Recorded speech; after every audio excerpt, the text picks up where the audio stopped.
好了，各位小伙伴们，大家早上好啊！欢迎大家来到易德云的直播间，我是博云。那今天要带大家画的这张案例呢，依然是黄君璧的。他的这张作品呢，我们说过，他以云水瀑布呢最为擅长，所表现的画面的往往都有比较宏富的一个空间。那他今天的这张案例呢，主要是以岩石的塑造为主，因为在前几次我们画的这个案例当中啊，发现我们小伙伴们画的这个案例呢，有很多的地方都是因为对岩石的塑造、对结构的把握呢，还不是特别的到位。今天通过这张案例，我们可以呢带大家一起来练习，好不好？那再一个，我们要强调的是，这张画面它是一种山势非常的巍峨，而且呢峭拔的一个景象，而且空间是一种纵深感。我们以前有给大家讲到过，我们构图的有几种方法，比如说有平远、深远，还有高远。那么今天画的这张，是不是有点类似于我们的深远和高远的哈，对吧？其实这张画并不复杂，没有太多的细节，我们主要是把这种山势、岩石结构的关系呢给它处理好，后面的绘制呢相对来说更加的轻松空间的纵深感呢它比较强。好，那么就说到这儿。那么我们一会儿在画的时候呢，希望大家尽可能拿出工具来，跟着老师呢一起来画一画。右侧是咱们的工具提示，大家做好相应的准备，好吗？好嘞，那咱们接下来我就要调转镜头，开始呢带大家一起来画一画了啊。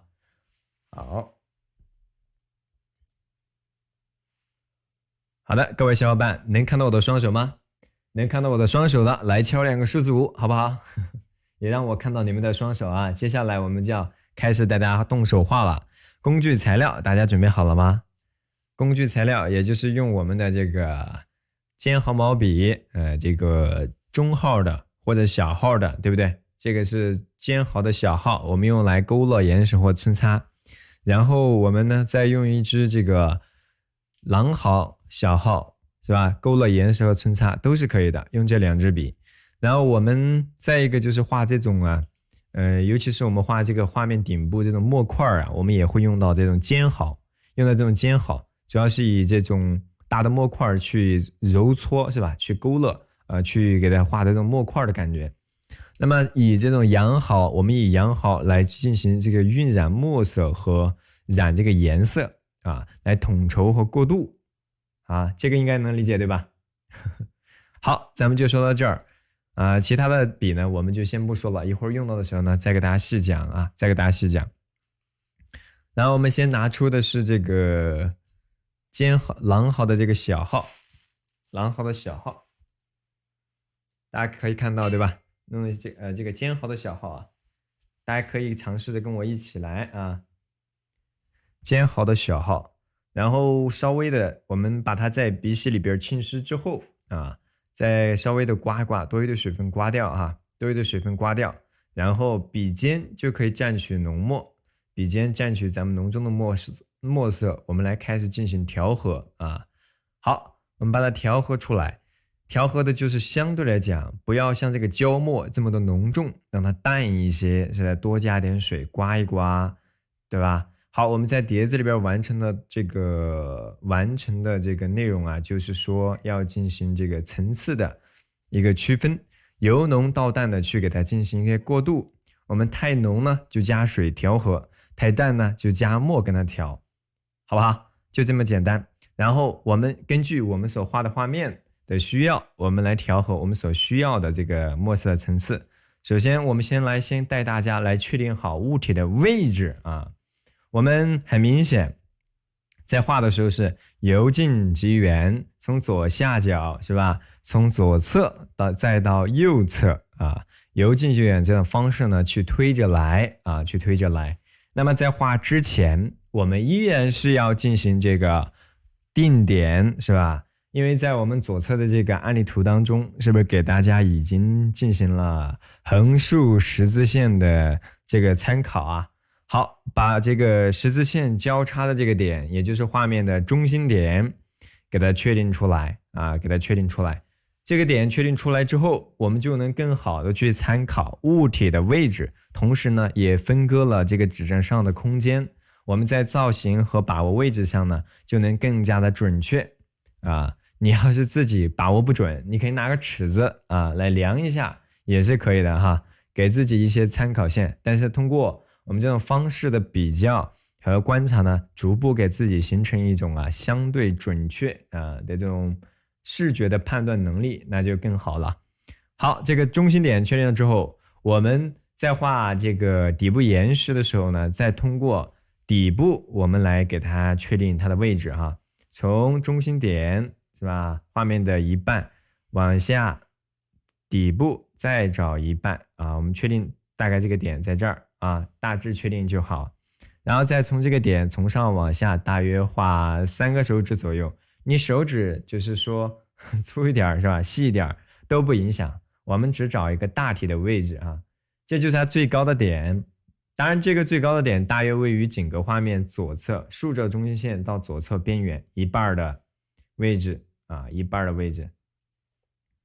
这是这组岩石的这个定的一些点嘛，方便我们去确定它的这个高低左右是吧？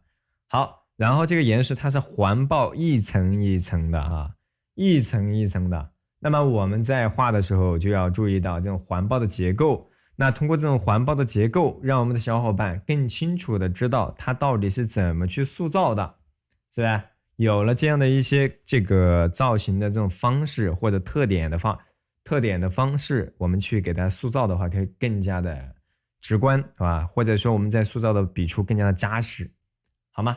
来，我们给大家推进一点点推进一点点。最高的点咱呢是确定出来了，然后最低的地方，也就是它最宽的地方，我们要确定到哪儿？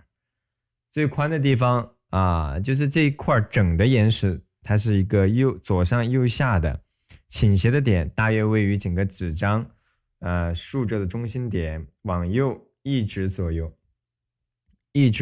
就可以了哈。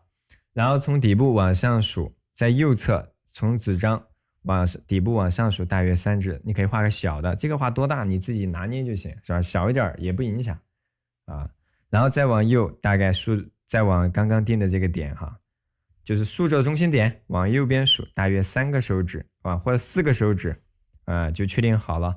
最右边在底部这一大滩岩石的最右边咱们把这几个点给它确定好了之后这几个点确定好了之后，我们再来画，就会更加的准确，更容易方便去造型和把握住物体的一个位置和大小关系，理解啦？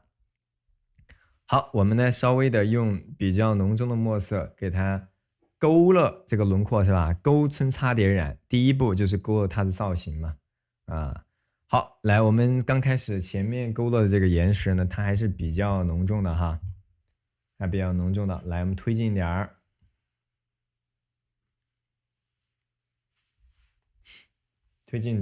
最高的点咱们是给它大致定到，就是大概就在底部一半是吧？以下3指嘛，大概这条线上。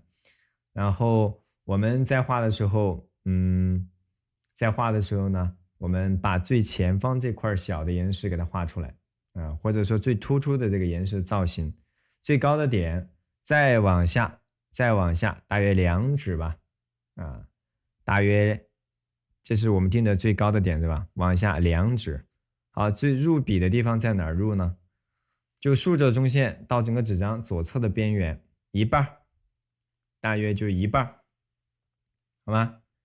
最高的点就是这处岩石最高的点往下2指，然后左侧的边缘到竖着中心线一半，就确定好了我们最前方这个凸显的这个岩石的这个轮廓，对吧？好，就可以给它勾勒出来了说的可能有点点复杂了，你仔细的观察一下就可以，好不好？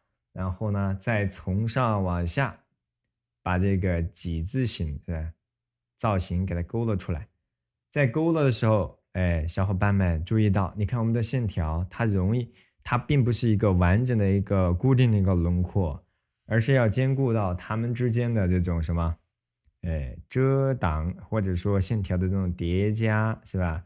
左右遮叠这种关系当然我们在勾勒轮廓的时候，大家尽量要沉稳一点，就是线条有的小伙伴呢不太敢画的特别的小心线条呢特别的纤细，是吧？它就不够显得有这个岩石的这种方净、刚劲、有力量的这种味道啊，视觉效果它不一定能传达出来。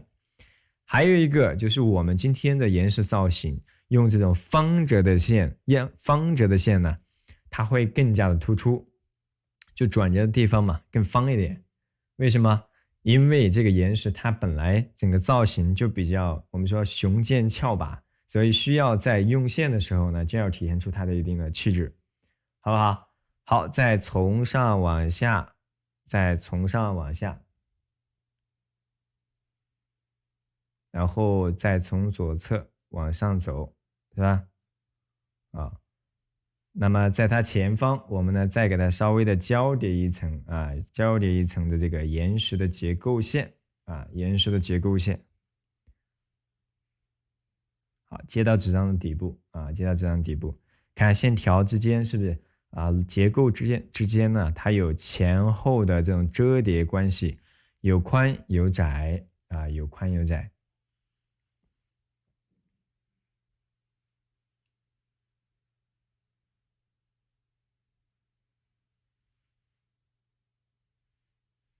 是吧？好，然后左边儿，左边儿，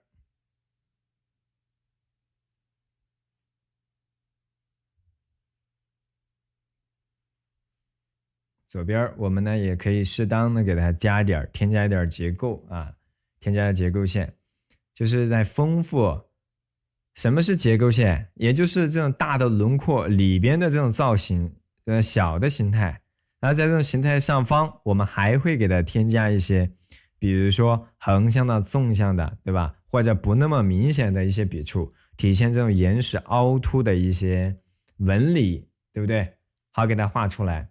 然后我们尽量把这个形态呢给它画的相对完整一点点哈，相对完整一点。线条它是整个来讲是比较粗犷厚重一些的哈，粗犷厚重一些的。在这个岩石右上角是吧？大约画高1指左右，我们再来，对吧？好，再来，好，把这个岩石的这个造型是吧，给它带出来。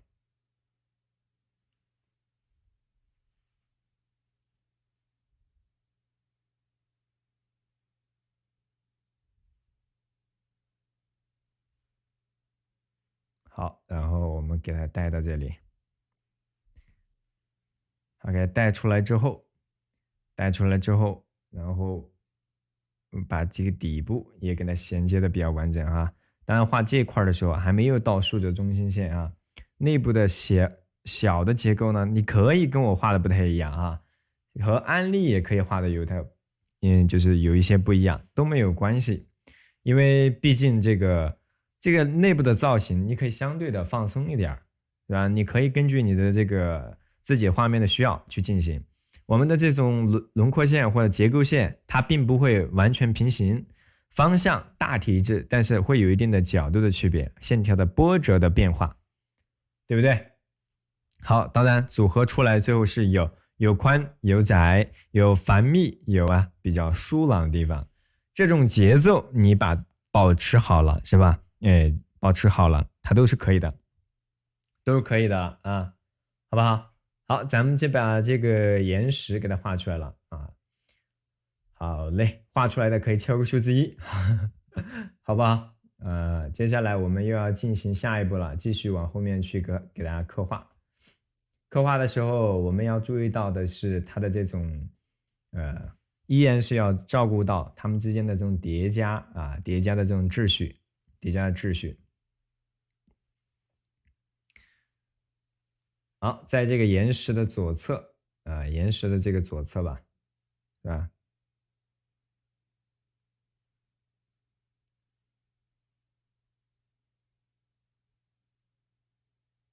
好，左侧是吧？给它叠加一层，然后呢，再从下往上。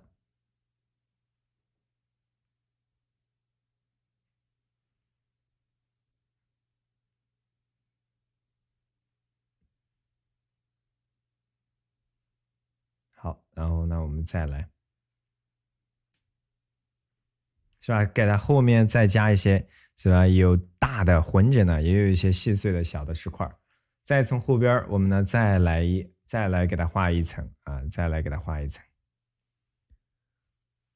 一层一层的叠加啊，叠加起来。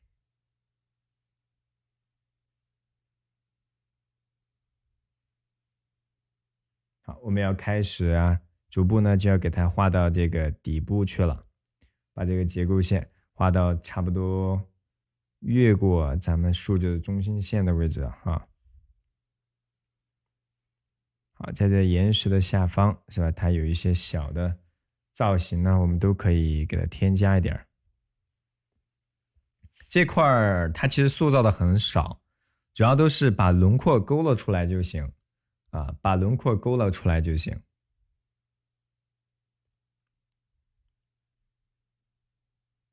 在交叠的地方呢，适当的被遮挡的地方可以适当的去擦一下，是吧？适当的擦一下。好，比如说这种亮一点的地方，是吧？我们稍微的带一点点这种横向的啊，是吧？这种小笔触来给它皴一皴，后方也是一样，后方也是一样。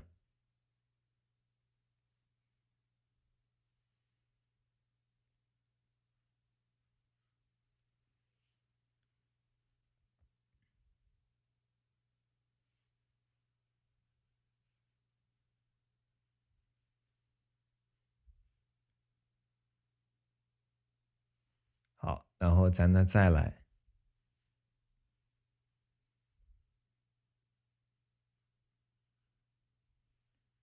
把底部是吧，给它丰富起来。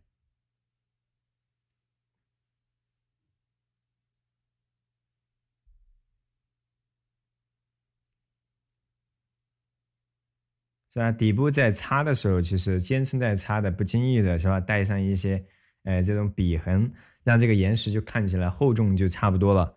好，不用过多的去给它皴哈，不用过多的去皴。底部这块儿啊是需要适当的加重啊，适当的加重一点点，是吧？用侧锋枯色的笔淡墨，好给它微微的带一带，是吧？微微的带一带就行了。然后咱们再来啊，再来，我们往左边啊，咱们往左边走一走啊，往左边走一走。顶部这块呢，大致你画到这儿就行啊。如果你还想自己再去添加一点小的丰富的，好，你可以根据咱们的这个案例的原作细节稍微的加一点就行啊。好，这块是我们左侧左下角的啊，这块比较细密的岩石，然后我们把它画的相对完整一点啊。从这一侧，从这一侧，好，给它勾勒出来。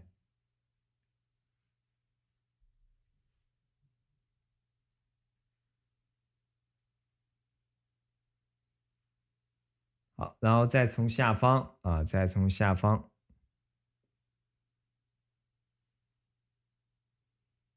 再从下方，我们给它适当的去，底部呢给它加了一点点，是吧？左边肯定是被遮挡的，被遮挡的地方它就被遮挡，被前面石块遮挡，它就看不到，是吧？叠加的地方呢，往往就有笔触丰富一些，或者皴擦的呢就会丰富一点点。然后我们继续把左边给它画完整哈，画完整。这块岩石，第一块岩石弄懂了是吧？弄明白了，后面的岩石都轻松啊，都会比较轻松的。因为就这块的原理你理解了，后面都是由此及彼的哈，举一反三的去进行就好。好，接下来我们再继续啊。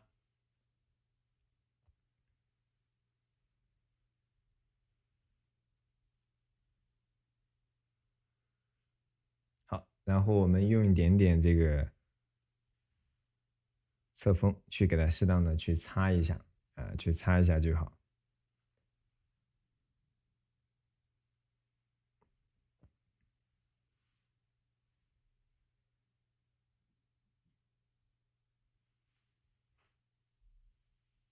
好嘞，咱们把这块画出来了吗？好，画出来之后，咱呢再从它的后方，再从它的后方，岩石的这个后方，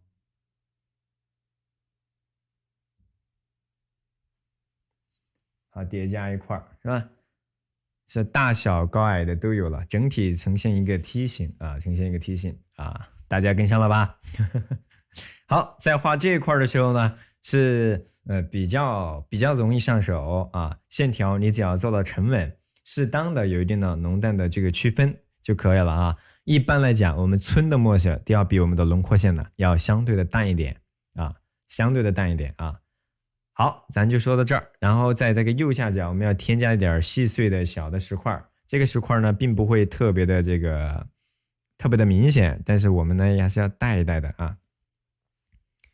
用相对浓一点的墨色勾勒出它的一个造型，好，叠加了大概2-3层吧，叠加2-3层。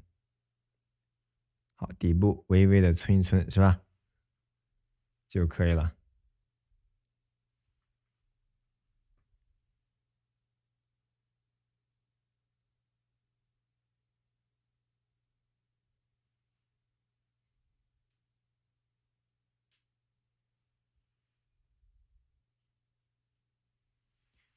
好，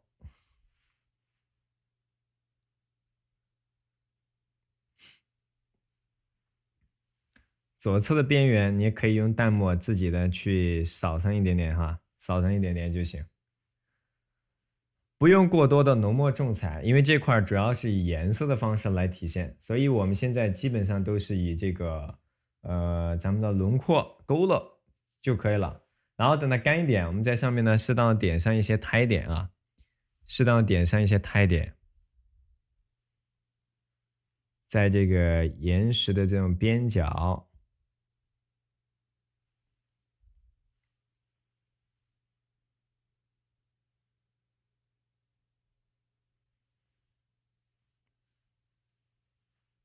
好，然后我们呢再来给它加。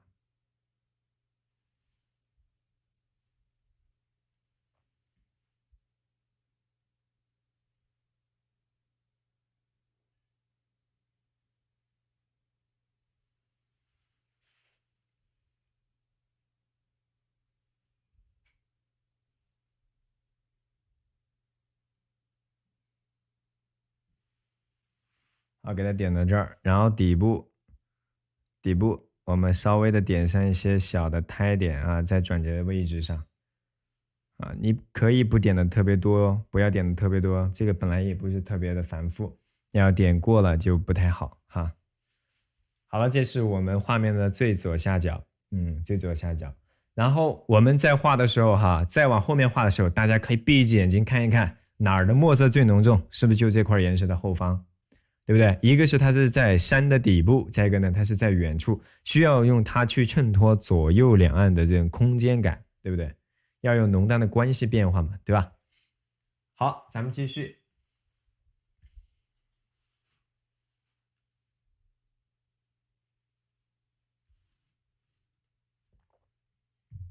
从上往下画，接下来我们画的时候啊，就是从顶部往下来。顶部往下来的时候，我们呢拿出我们的大白兔作为一个参考啊。顶部往下数啊，大约是吧？一指就是一个手指的长度，或者一个颜料管啊，或者一个大白兔的长度嘛。我们先确定了大概的最高的点，要记住哦，顶部我们还要留出这个画一棵树的这个距离啊，这是最高的点，大致定到这儿。然后我们再来看它最宽的地方画在哪儿，这是我们定的竖着的中心点，横竖十字线交叉的中心点，对吧？然后离它最近的就是在它左边，我们来看看，大约位于整个画面竖着中心线到整个纸上左侧边缘一半靠右一丢丢，是吧？靠右一丢丢，好，这就是我们左侧岩石最宽的地方，最宽的地方。啊，当然它可能还在竖着中心线靠下一些。啊，大致就定出这样的点了，最高和最宽啊，确定好了之后，我们呢再来一层层去叠加它的细节。我们在往上面刻画的时候，我们今天给大家讲哈，行笔的墨色，大家可以看到山顶呢，它会用一种厚重的墨块，是吧？厚重的墨块它是怎么体现的？这个其实就是用我们比较浓重的这个是吧？好，墨这个笔呀、行笔慢一些，是吧？点出来。这个时候，我们前方的第一块岩石，它还是不是特别的浓重的哈？哎，不是，还不是特别的宽的哈，还不是特别的宽。从上往下，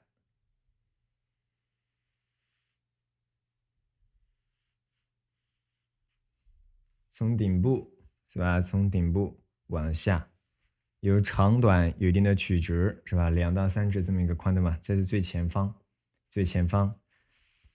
大约画到哪儿呢？底部我们都画到横着中心线这一块位置，稍微靠下1指，横着中心线靠下1指，找到左侧边缘。我们把这个岩石的这个什么基本的轮廓给它确定出来，确定出来，然后我们再从这个轮廓是吧，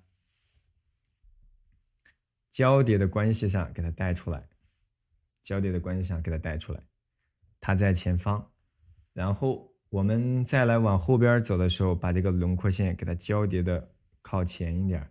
我为什么不往下画？因为下面还有一棵树，对不对？啊，这是一块比较平整的岩石，比较平整的岩石哈。好，大致给它穿插绘制到这儿。它在前，这些在后，所以呢，我们会跟着这个岩石的方式呢，跟着岩石的这个方向，适当的去皴擦几笔。然后我们同样不可能让它光秃秃的一片，是吧？围绕着这个结构，是吧？围绕这种交叠的地方，是吧？转折的地方，一般转折我们就可以再往里边衔接一些结构啊，或者便于我们去皴擦，暗示的这个地方，对不对？好，有了这样的一些笔触之后，画面啊就会更加容易了。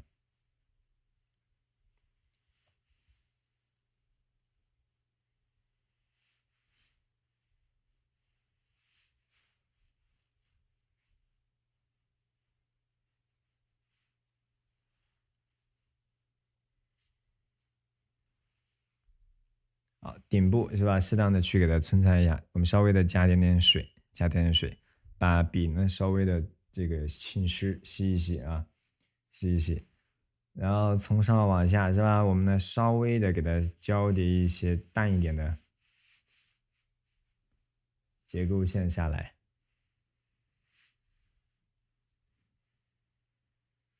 好，适当的给它皴擦一下，让这个岩石看起来厚重一些。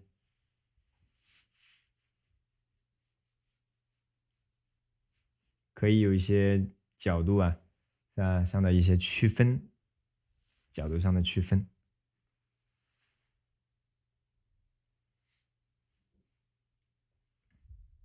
好，顶部稍微的加重了一点，然后再从右侧的边缘，好，从右侧的边缘，我们呢再来给它往右侧画，以浓重的墨色是吧？右边画的这一块没有左侧这么宽了哈，在右上角，咱们在右上角给它勾勒一块这个轮廓的造型。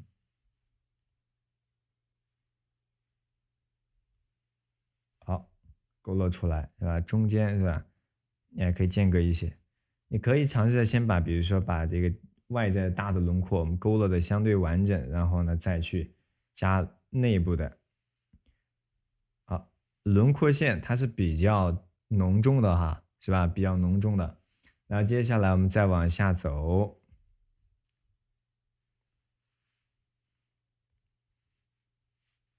好，它这里边有几块比较偏大一点的结构关系，是吧？我们要给它带出来。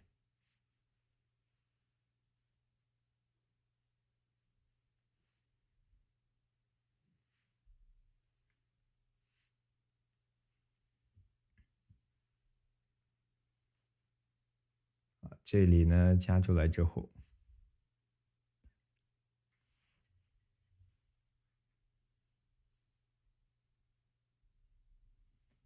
再把这一块要加到差不多竖着横着中心线的位置，是吧？我们带它给勾勒出来啊。大家画的时候呢，就是先找准位置，你定准了位置之后，你再去勾勒和穿插塑造的时候啊，会更加的这个方便，更准确，而且画出来你自己效果更好，心情也更好，对不对？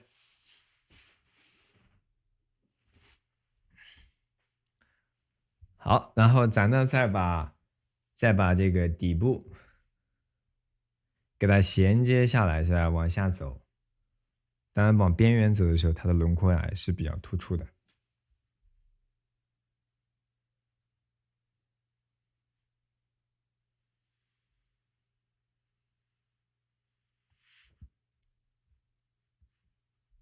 然后再往下边来，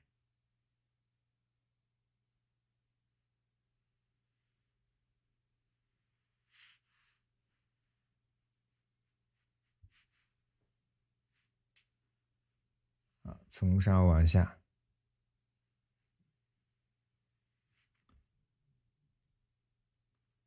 是吧？在交界的地方，我们用一些比较连续的笔触或者纵横的笔触，给它存上啊，给它存上。然后内部的结构啊，我们呢可以慢慢的去找，是吧？慢慢的去找，可以根据自己的需要，是吧？适当的去给它丰富一下。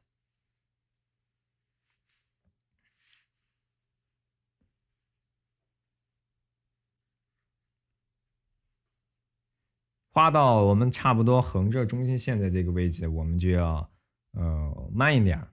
我们要把这个中间呢，它的有一些比较细致的岩石的造型，是吧？给它带出来，而且呢，又要兼顾到它下面不是上面是一层岩石，对吧？中间有两棵树，然后呢，在下面又是一层岩石，对不对？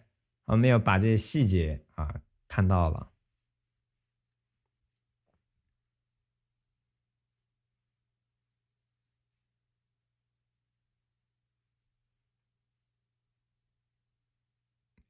哎，是吧？大概画到这里之后，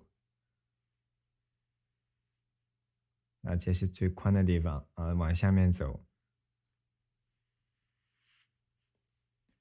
往里边收了哈，我们要往里边收。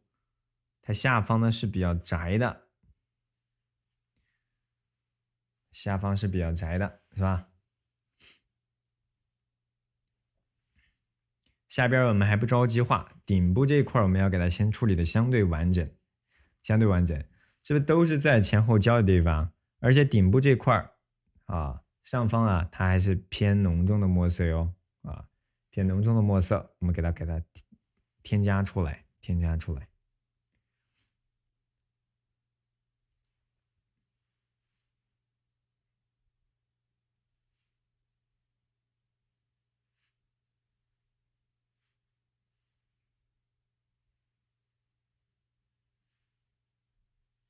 好，岩石大的石块啊，不能让这种寸完了之后，不能让这种轮廓线完全看不清晰了，是吧？是对比比较弱啊，让它含混在里边，不能完全看不到，对吧？啊，不能完全看不到。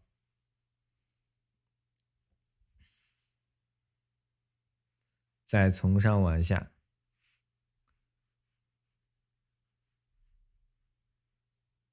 哎，给它塑造丰富出来。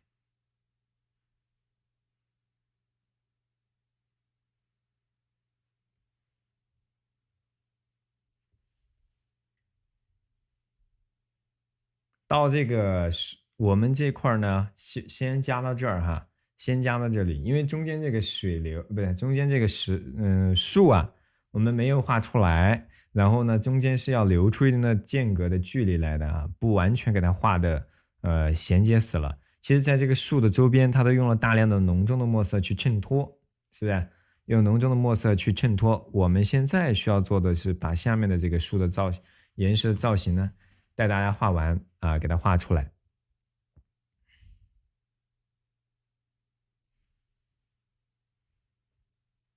啊，从底部走啊，从底部走。往底部画的时候，我们在横着的中心线往下走，大约留出3到4个手指啊，留出这么多的间隔。然后下面画这些石头，它就不像上面那么的上面的线条还曲线比较多，下面就方方正正的，是吧？方方正正的。底部，而且轮廓线它不那么明显，皴擦的也融合的比较多，浓重的墨色也比较多，听起来有点复杂了是吧？好，留出了，反正你留出了这个几指的间距就行啊。再从它的左侧，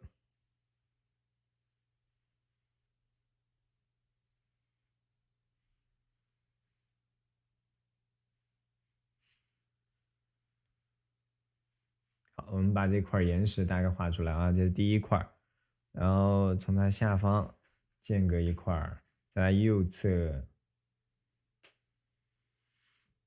也来这么一块，一层两层的，你可以适当的去叠加和丰富啊，叠加和丰富。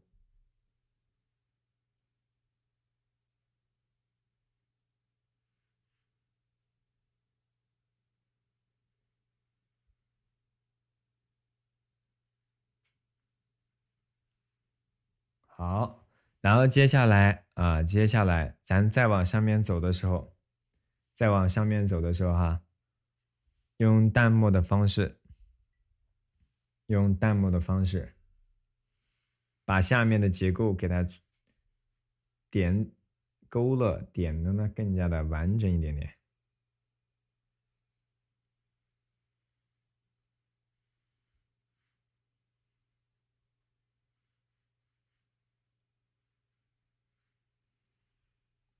把这个交点的地方给它勾勒完整一点。这块的墨色它不算特别重，对吧？在它的旁边，整个用墨啊，它都非常的跳脱。线条我们还是要让它形态完善一些哈，饱满一点，让这个线条看起来扎实。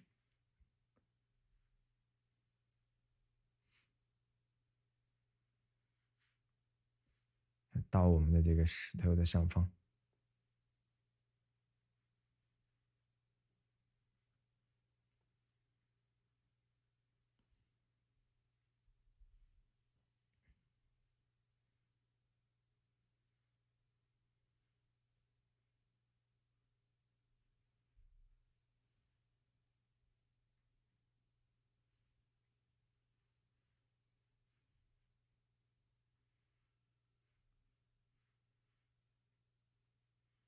好，然后再从它下方这一侧，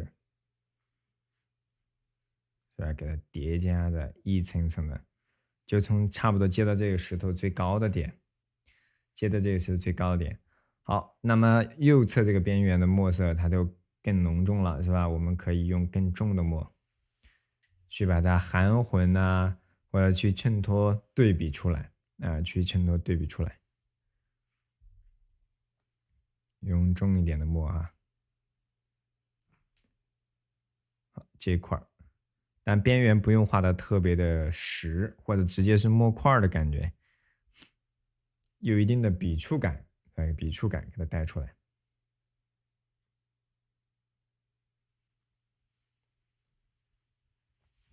这是边缘，没有完全把这一块岩石给它画实啊。边缘我们用淡墨去统筹，左侧的岩石是吧？用淡一点的，把前后关系沿着这个结构线是吧？给它擦出来，根据它的前后嘛，是吧？给它进行对比以后过渡。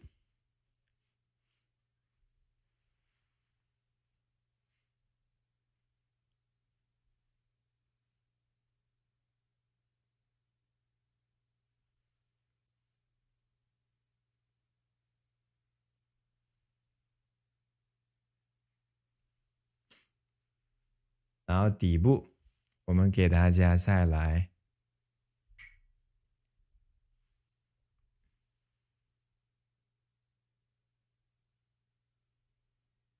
用比较重一点的墨，或者浑厚一点、饱满一点的墨呀，跟前方的这个细碎、前方的这个勾勒的这种岩石的墨色呢区分开。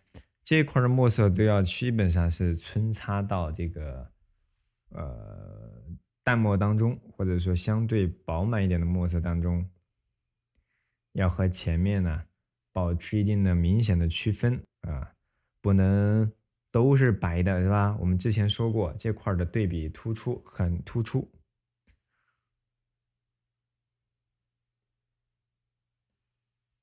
带出来，然后再从上往下。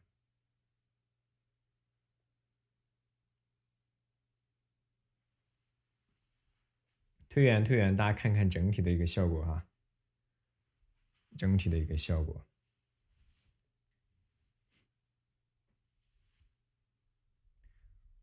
好，左边你可以等左边这个刚刚画的这墨色干一点之后，你再去给它擦揉都是可以的。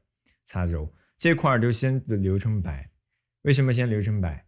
只有留成白了之后，我们再往里边去添加内容啊，才会更加的方便，是吧？添加出了这个树的一个姿态之后，我们自己再去进一步的去丰富外在的这个浓重的墨色，才更知道，是吧？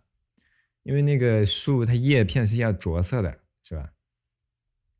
我们把左边啊还没有画的特别穿插的特别厚重和完整啊，给它叠加出来，好，叠加一下，是吧？由外向内给它带一带。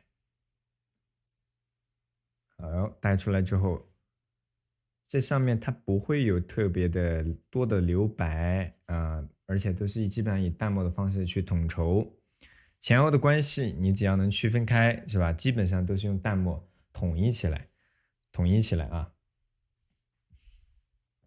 好，留白大概都画出来了，对吧？大概都画出来了。然后我们现在可以来画这棵树了啊，来画这2棵树，就上面一棵，下面一棵。画这个树的时候，我们用这种鹿角枝的方式去体现，是吧？它主要是勾勒这种树枝，然后着一点颜色概括这个画面就行啊。这个树呢，应该是比较常见的了，我们经常在这个画当中啊看到，从上往下，比如勾勒一点点这种树枝啊，这是一棵树的，然后右边是吧？添加一点细节。它这个出枝呢，比如说围绕着转折的地方就可以加啊，再就可以加。由粗到细，是不是？好，然后我们呢再来，这个它的这个着色的方式，基本上都是根据我们的这个着色的面积啊，都根据出枝的面积来的，对不对？好，这种出枝的方式我们称之为鹿角枝啊。刚刚其实有小伙伴呢都已经提到了，对吧？好，其实鹿角枝，我们说在那个鹿呢，在古代它是有很多吉祥祥瑞的这种寓意在里边的啊。怎么去理解呢？因为在古代啊，大家都知道，我们说贤明的君主才可能看到这个白鹿啊，或者君王才可能看到白鹿，所以呢，一般发生战争呢，就是什么逐鹿中原啊。然后再一个呢，就是鹿，它是有一种特点，它是据说是夏季的时候啊，它自己就会，叫泄露嘛，它就会这个角啊就会掉啊，鹿角就会掉，掉了之后呢，来年还会生发啊，可能还会继续掉啊，所以这就是它独特的地方。然后还有一种鹿叫麋鹿，好像生长在水边的哈，它呢在这个生长在水边。它的鹿角呢，据说是在冬至的时候掉啊，冬至的时候掉，所以，这2个鹿呢，它就是感应了，刚好契合了我们的这个节令，是吧？时令的这个节气，所以呢，它有一种被古人认为这是暗合了一种天时，或者说，我们的嗯一种这个岁月的这种生长之道，一个是至阴，一个是至阳的一个节气啊。然后再一个就是麋鹿的角，据说是一个是往前，麋鹿的角好像是往后生发，对吧？那个比如说梅花鹿的角是往前生发的，前为阳，后为阴，一个呢暗合天时，一个又含阴阳，所以呢鹿啊，我们说比如说麒麟、龙啊。是吧？龙角啊，它们这个角啊，基本上都是跟鹿角很相似的，是吧？都是非常相似的。所以这种具体他们是吧，在这个以前的这个古代的《山海经》里边呢都有提到啊，都有提到，包括我们说美丽的丽啊，它都是鹿字旁，麒麟、龙不，麒麟和这个对吧？它这个偏旁都是以鹿为代表的。当然也是我们古代我们说福禄寿禄，它是代表着录取功名利禄的禄是吧？高重魁首的意思。好，然后呢，我们再来给它适当的去给它勾多一点点，丰富一下啊。根据这个出汁，还可以去添加，最后我们去着色，先选择它的着色的面积。鹿角其实就向上生发啊，向上生发而已嘛，并不复杂啊。以后我们在基础的这个系统的教程里边呢，带我们的小伙伴一一的去了解和学习。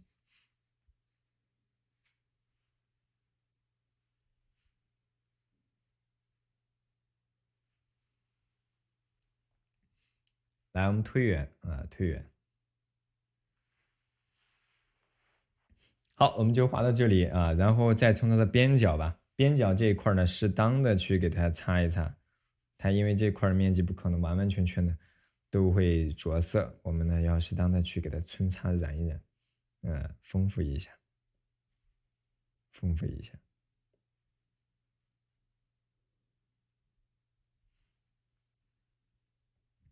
其他的我们先不管啊，其他先不管。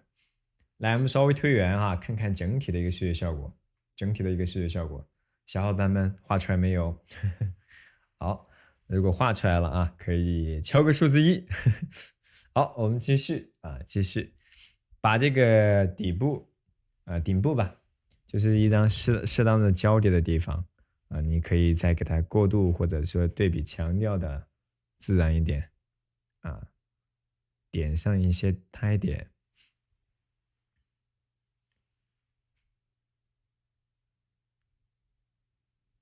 把前后关系给大家区分开。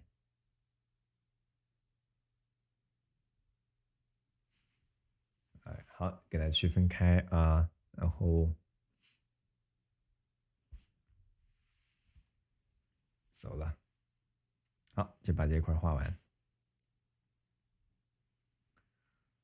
这是顶部啊，这是顶部，边角这些杂草啊，或者小细碎的这种苔点，对吧？底部我们也给它稍微的带一带，从上往下，拾起虚收啊，带一定的弧线，不用画的特别多啊，不用画的特别多，微微的带一点点，甚至于通过点的方式点出一定的这个草的弧度，是吧？植被的弧度都是可以的啊，笔触之间有一定的连点，不要显得琐碎。不要显得琐碎了啊！好，要尽量连贯。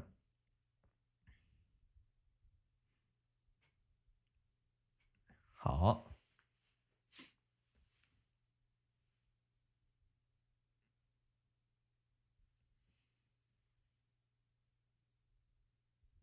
好，岩石的这个边角啊，或转折的位置，我们适当的给它点上一些胎点，是吧？适当的点上一些胎点。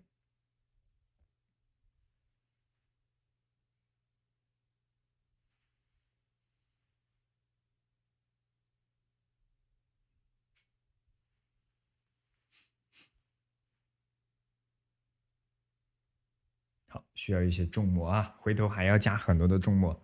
这是左侧，咱们就先不管左边了，等它干了之后，我们再来加一些小的细节，包括上方的树，好吧？我们现在开始来画右边啊，开始画右边。其实画右边就很快了，因为我们以左边为参考，画右侧的时候呢，就可以更加的简略，而且呢，空间位置的把握也会更加的小一点了，对吧？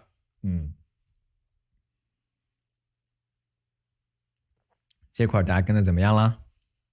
好，我们要继续啊。再来，咱们画的就是右边，用这个稍微那个有一点点前方就是顶部嘛，顶部这块有点重的啊。我们从底部往上画，也是由近及远的。一般在画面的底部的就是空间相对来说要靠前一点的嘛，一般情况下都是这样子的哈。啊，因为这个空间我们在视觉上去布置的时候，往往都是这样，在整个横着的中心线靠上啊，这个横着中心线靠下呀哈，到右侧纸张下方，右侧的纸张啊，横着中心线以下大约4个手指啊，大约4个手指哇。我们拿一个大白兔奶糖是吧？这个糖这个身体啊这一块的面积啊，从上往下啊来勾勒这个岩石的一个造型。这是最高的点先确定出来，它最宽的地方画到哪儿？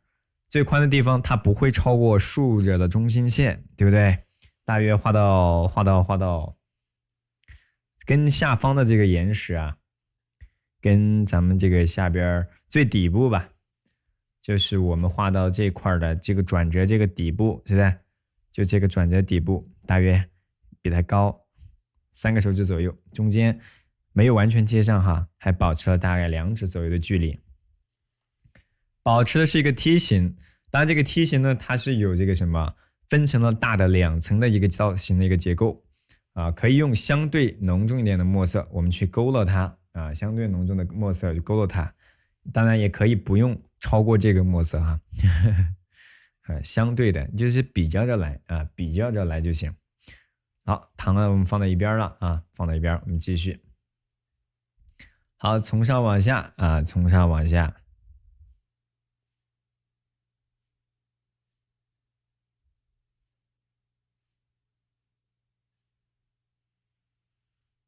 好，给它交叠的关系是吧？给它带出来，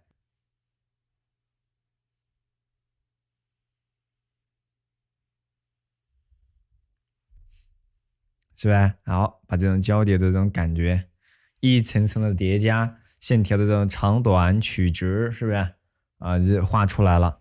顶部这块我们画的相对浓重，然后在它上方，是吧？围绕着这种结构线，我们再来它2层，再来它2层。对啊，再来2层呢，去给它适当的去皴擦一下。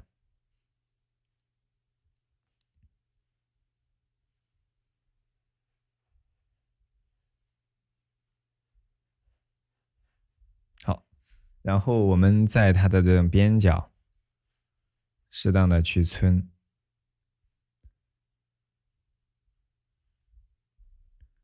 边角呢适当的去皴一皴，然后我们再从右侧。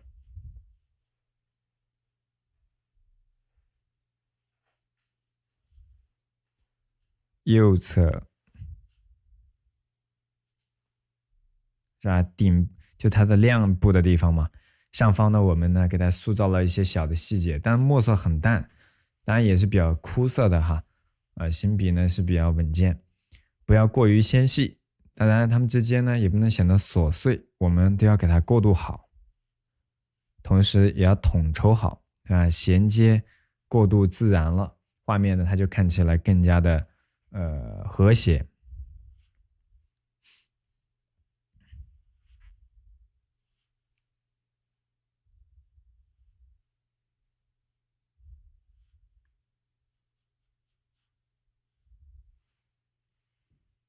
咱们推圆啊，看到这个底部的塑造过程。底部呢，我们不能完完全全塑造，留出一定的白来啊，留出一定的白来。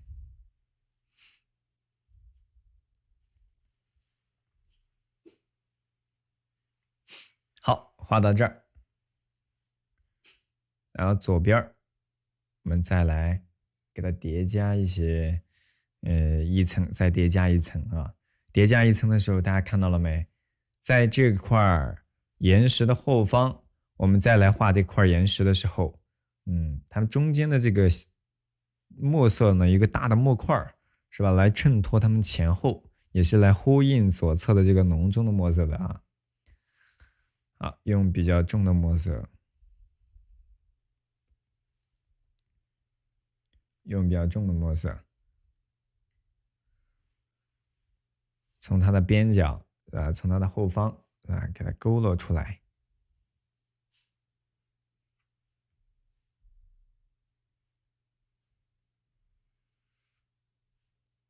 是吧？好，这是我们画的这块的岩石的这种造型。然后我们还需要再往里边去添加一些细节，这个内部添加结构是不是就很好说了？根据外在的这个造型，里边添加一点儿，里边添加一点儿就行。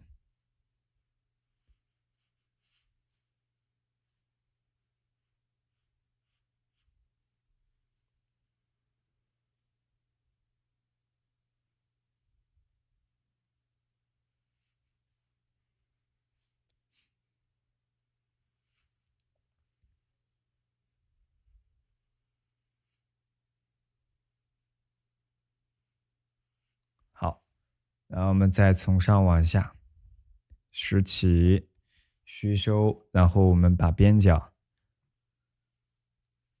结构线像结构线像咱们的轮廓线呢，去给它进行过渡啊，进行过渡。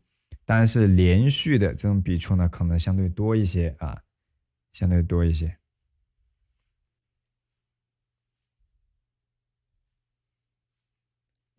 当然顶部要适当的留白，适当的留白。这一块现在可能很多小伙伴看不出来，是吧？含混到一起，既对比不清楚，然后呢又没有是吧太多的细节。我们呢通过这种点呢去擦呀，去给它融合出来，对比出来嘛，对不对？好，稍微的加到这里。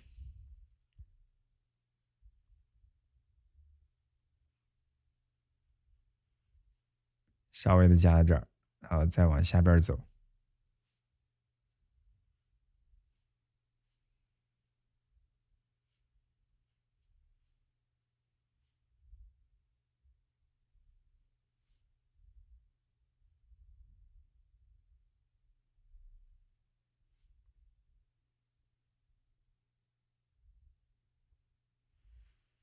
好，把交叠的关系是吧给它区分开了。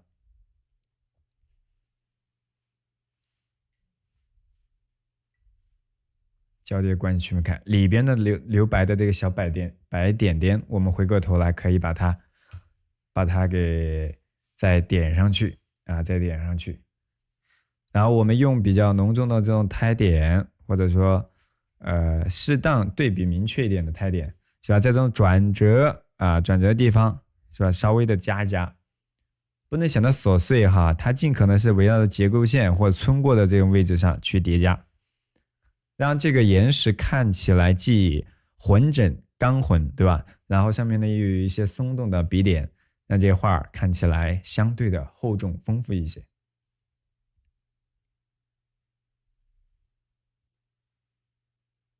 好，左边是吧？再来适当的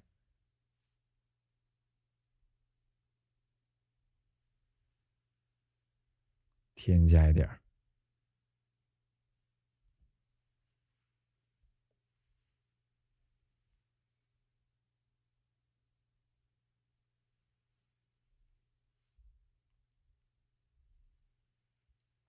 这上面的树呢，我们可以先不画啊，因为它本来墨色比较浓重，因为它足够浓重，所以它可以覆盖住其他的墨色。我们等后面的物体呢画的后边岩石画的差不多了，再回过头来，来点染它，好不好？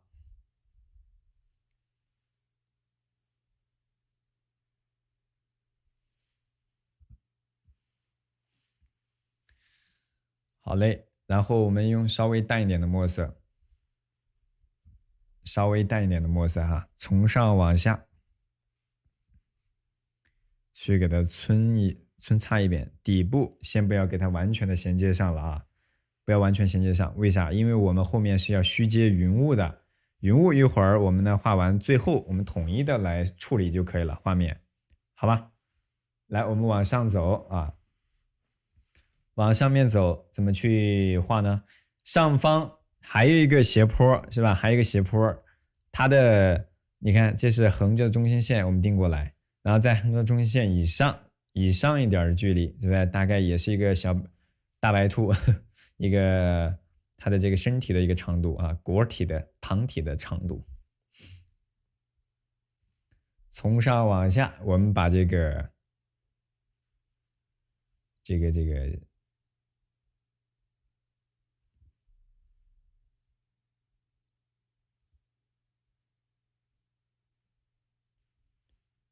石块的轮廓，给它勾勒出来，大致的轮廓嘛。好，上边偏实，下边偏虚一些啊，偏虚一些。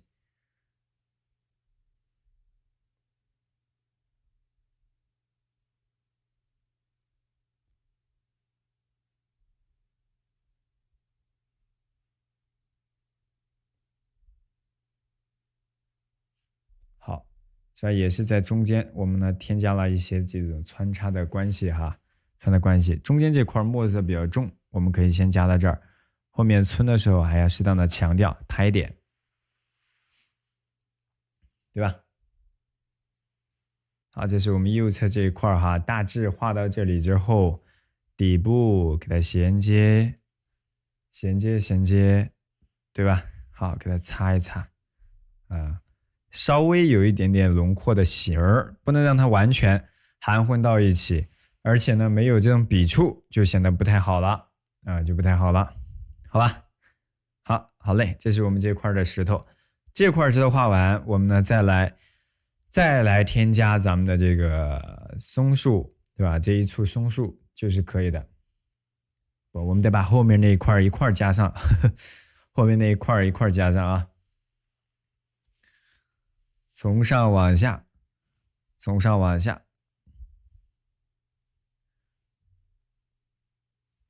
我们先来确定这处岩石大致的位置在哪儿哈。这处岩石大约画到我们整个画面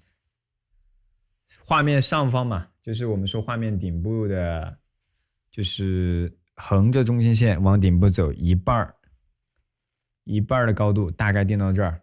然后最宽的地方呢，位于竖着的中心线靠右，大约得有个3指左右吧，得有个3指左右，不能画得太宽，因为左边我们还要留出来画这个有个桥，对吧？我们得把那个桥给画出来。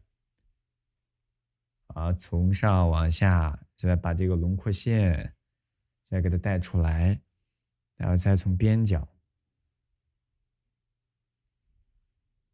好，是吧？勾勒出来之后，再从右侧适当的去给它交叠。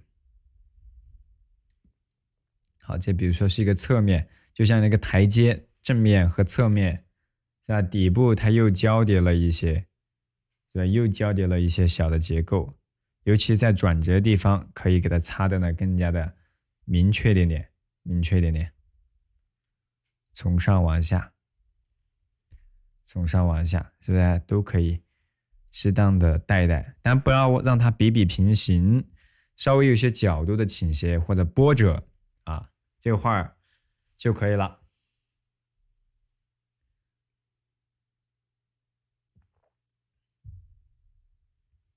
好，画到这里之后，然后我们再从上往下，是吧？它还要适当的去交叠一些结构，当然这些结构呢，可能看起来不是特别的明显越往下面走呢，它会越来越窄，甚至于不太清晰。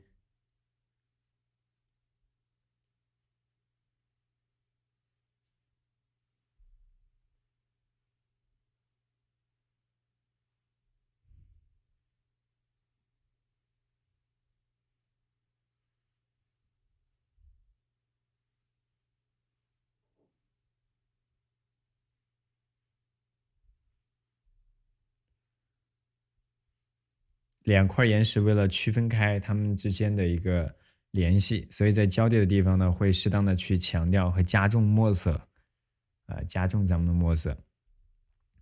从上往下从上往下。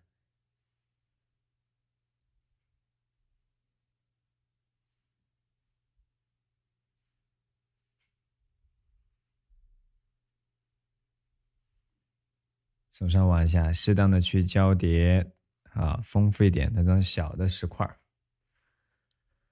这些地方的岩石，它相对来说都会比较含混，所以我们在勾勒岩石造型的时候呢，都可以是吧？兼勾带皴的给它带出来，兼勾带皴的给它带出来啊。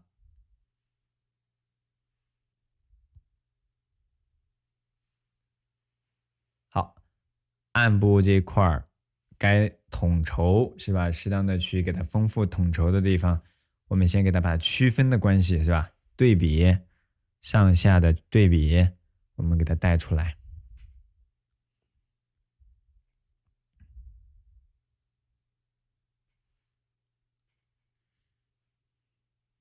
在这个大的转折这块儿，我们可以适当的隆重一些。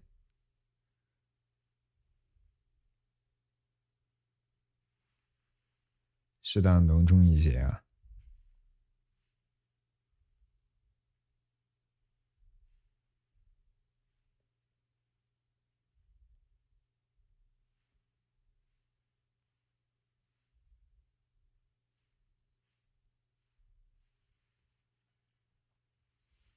好，用淡墨，特别淡的墨色，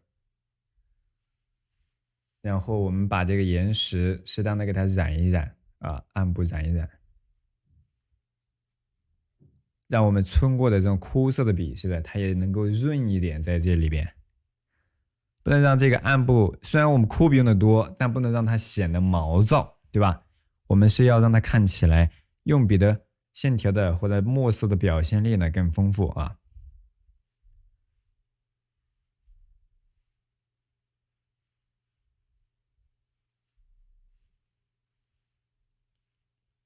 好，我们呢再往上方加一点点啊，加一点点。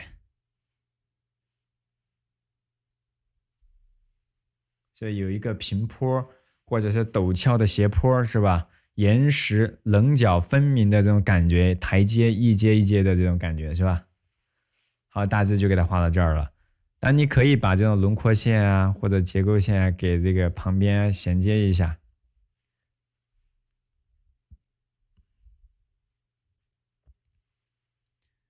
好，衔接一下啊。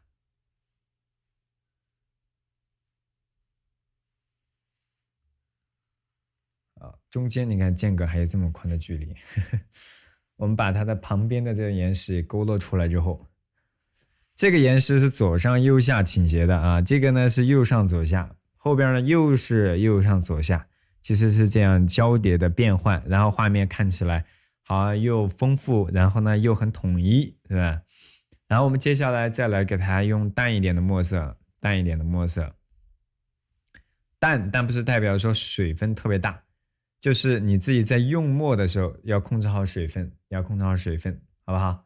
好，首先我们从这个顶部来画起，比它高大约多少？3个手指左右，与我们左侧的岩石顶多是齐平，不能超过它，顶多是齐平啊。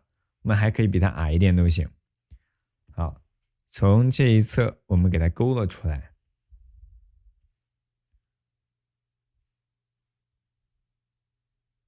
好，这一个小的斜坡啊，一个小斜坡。画出来之后，我们呢再从上往下给它，是吧？大概的轮廓勾勒出来就行，不需要你去刻画太多的什么细节，对不对？现在就需要你画一个大轮廓，然后一会儿我们适当的尖皴带擦的带一带就可以了。好，这是它大的一个形态，然后到这个转折是吧？这个大的转折这块一会儿旁边我们要接的是那个桥，是吧？要接这个桥。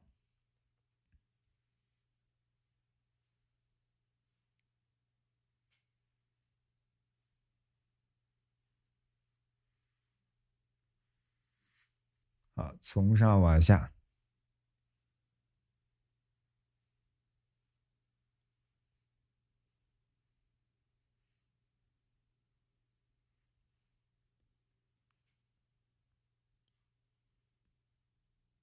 好，给它带出来啊，带出来了。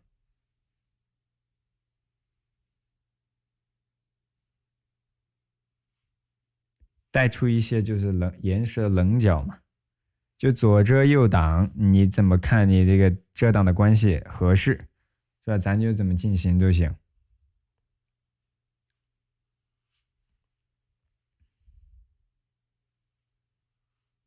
啊，纵向的，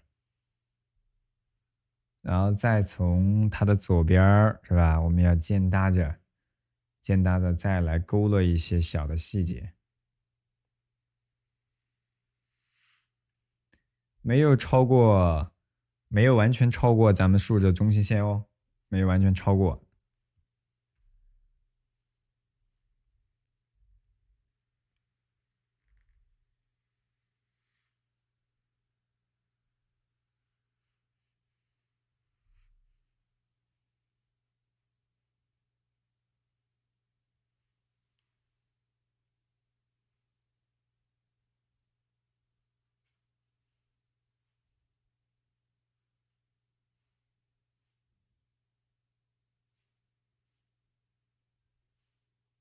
从这个上方我们来点淡墨擦一擦，它只在后边，对不对？这两侧交叠的地方，因为这是两层嘛，一个在前，一个在后，那么需要用浓重的墨色把旁边的这叶片也好，树干也好，给它点出来之后，更好的去衬托它前面和后面的这种层次关系，对不对？啊，我们把这种壁立千仞的这种啊，分明的这种岩石的棱角啊，大的体块给它勾勒出来。勾勒出来之后，我们再通过墨色的方式呢，去给它进一步丰富就可以了。在我们十字交叉的点，也就是我们大概纸张的中心点嘛，在这一块啊，我们还可以添加一些岩石的这个结构和造型，添加一点点，在这个棱角这个上方，给它带一块，适当的波折一下。左边带点，这个颜色棱角呢，它稍微的墨色相对的明显一点，没有画特别长啊，底部你看就虚下去了，最后要通过淡墨去衔接啊，就虚下去，然后再从右边是吧，我们适当的去擦一擦。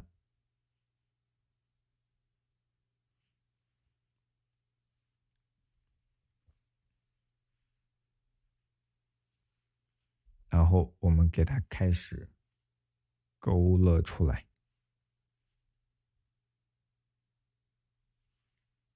开始给它勾勒出来，这叠加区分开左右是不是前后的关系？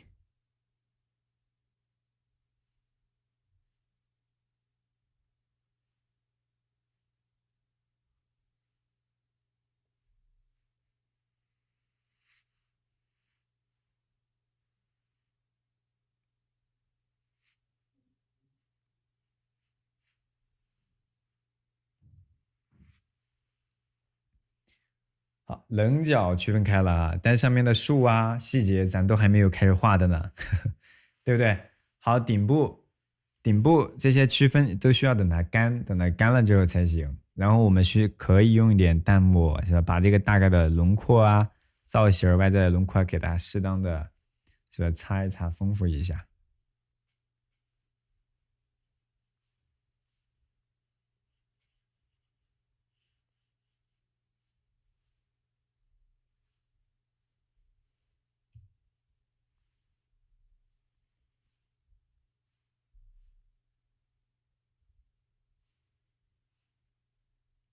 好，匀一匀吧。这边角等它干一点，我们再去点胎点哈。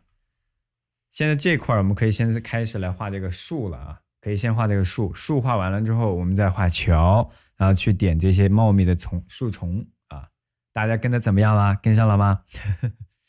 好，我们呢再来哈，然后我们呢再给大家在这个树的这个岩石上方用这种浓重的墨色哈，浓重的墨色。来体现树的一种剪影，因为这个树它因为画面空间非常大，所以我们在勾勒这个树的时候啊，我们就画的很小，就画一个剪影，也没有太多的细节，就是通过这种浓重的墨色呢去衬托这后面的这种虚呀淡远的空间，对不对？而且以小衬大这种空间的辽阔啊。好，在这个石头的斜坡上方是吧？有好几株这个松树，其实就是一个剪影，你只需要勾勒大概的一个形态出来就可以了。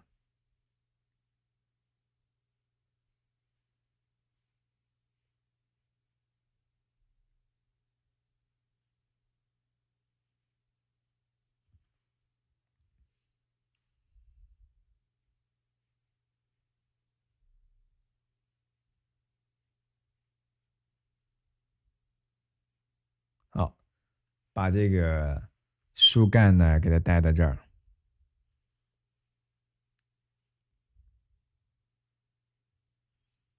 然后再从上往下，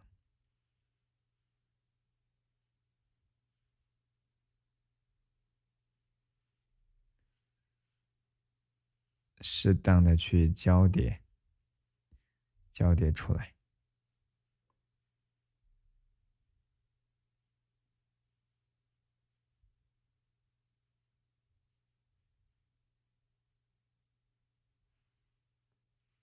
多画几株是吧？高矮参差错落，同时呢兼顾一定的疏密感，有的挨得近点，有的挨得远一点。底部咱们呢要画的有一定的参差错落，不仅是不能齐头并尾嘛，不能画的完全都一个姿态了，那就呆板了，对吧？好，加到这个岩石的位置呢，也来一点。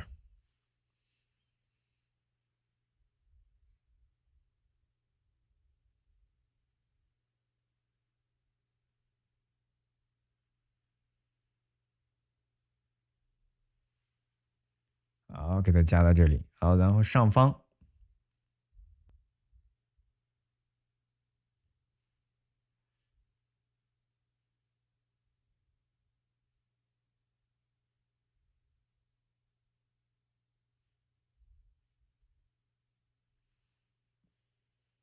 高矮的、错落的，是吧？丰富起来了。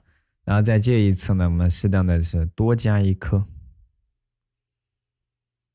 这个出枝基本都是横向的，为啥？因为为了后面点这个叶片的时候啊做准备，是吧？我们在画这个树干的时候，都在为后面画的一些细节做一些铺垫啊，做一些铺垫。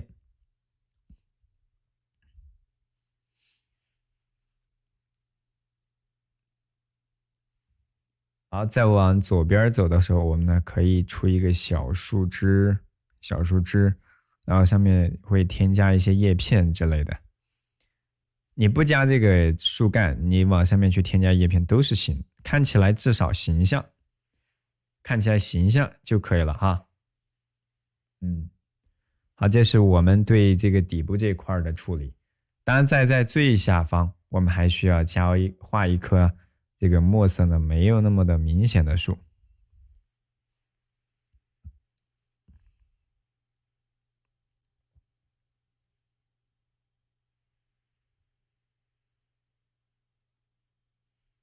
就这个树呢矮一点。啊，好，我们以浓重的墨色来，我们呢以浓重的墨色啊，把这个叶片点出来啊，就在这个横向的这个树干、这个树枝上面呢去点就行了。但记住，笔触之间是适当的连叠啊，不要让它看起来那么的单一，是不是？啊，笔触有大有小的去点就行，能看出大体的一个轮廓。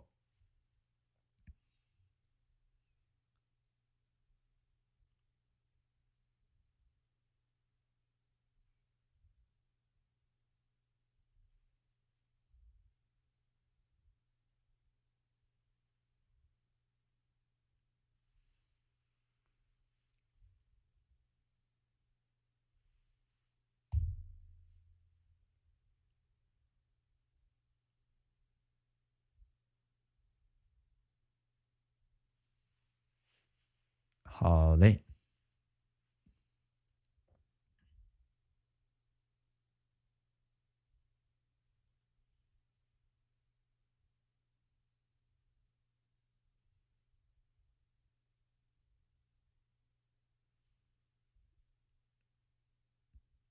茂密的地方就让它茂密一点点。树叶，只要这笔点呢，它们左右之间适当的串联，串成一片。树干都可能有一些会被遮挡住，会被压住，对吧？这都很正常，不用太过于小心。有很多小伙伴点的呢非常的分明，非常的平均，那就不太好了，是吧？我们要的就是那种松动和这种疏密的节奏啊。本来就没有什么细节，你要就是平均的去分布，它不太符合我们画面所需要的那种节奏感。好，接下来我们呢再来往右侧走，往右侧走。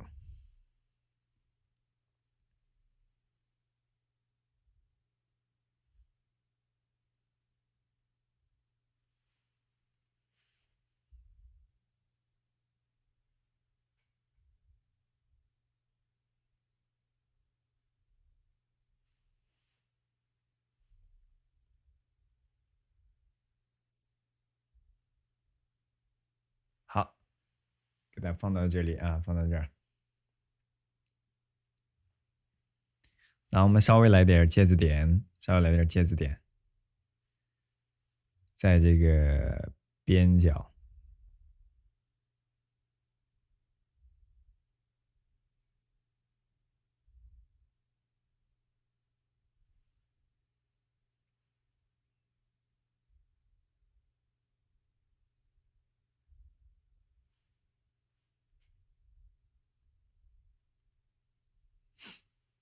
然后再从顶部走，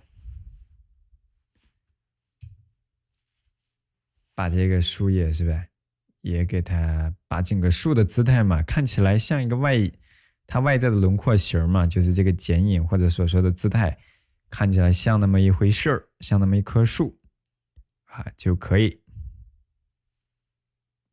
啊，这样的话就行。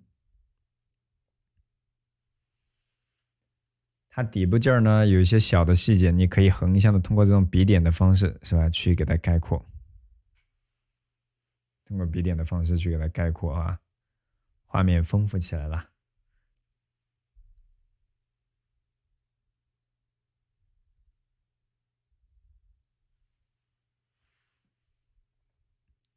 不能画碎哦，越是这种细密的东西，我们说越要注意到它的整体的关系啊。如果你画的太过于松散细碎，就是疏密关系把握不到位，中间呢留的这种白点缝隙呢太多的话，就不太合适了啊，就不太合适了。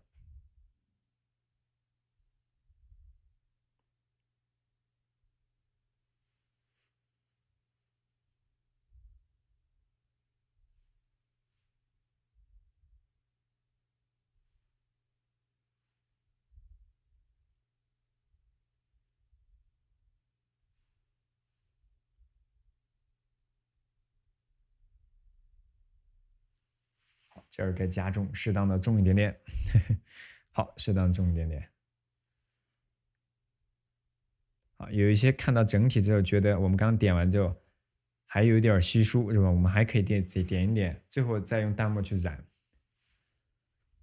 好，这块干的差不多了，我们再用一些芥子点啊、茂密的笔点，是吧？去丰富这种树的这个石头的边角。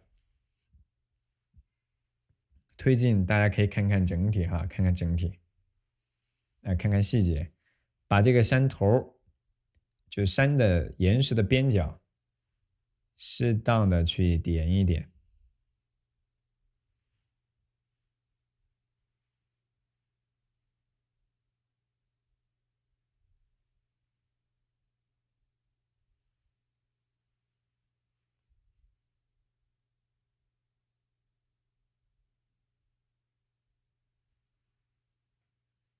然后边呢，再给它稍微的来一点小的，比较茂密一点的，我姿态型要更加跳脱一点的，在上面。啊，把这个边角，它不是说把某根线给加重，而是在这面积上，是吧？适当的去加重一些墨点，类似于像树叶，对不对？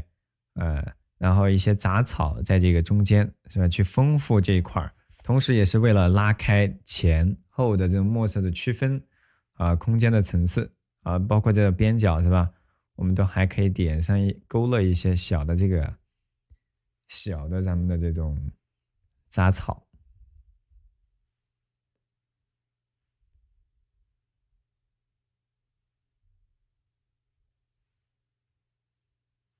稍微的在交叠的地方，让它点上一些小的胎点，这个胎点不是很小哦，不是很小啊。然后把这个对比啊、墨色的感觉带一带，这个岩石就很厚重了，是吧？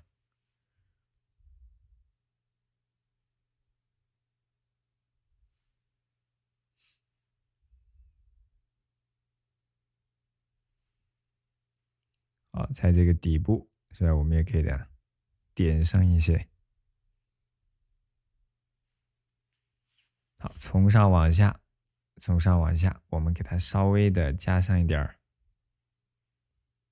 这个杂草。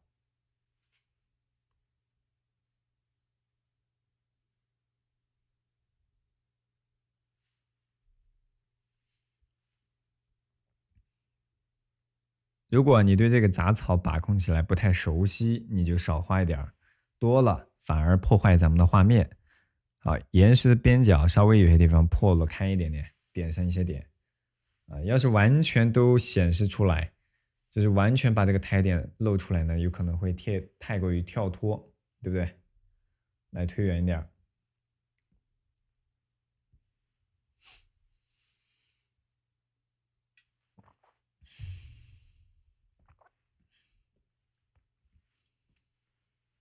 好了，然后这块画出来了，对吧？然后我们用点淡墨把这个它这一侧呢和背景呢背面的这个石头竖着的石头呢，它们区分的地方啊，它要用一些墨色，用一些淡墨，是吧？它不会让背部的这些石头啊那么的白，是吧？淡一点的墨色，去左右啊或者穿插一下，穿插一下。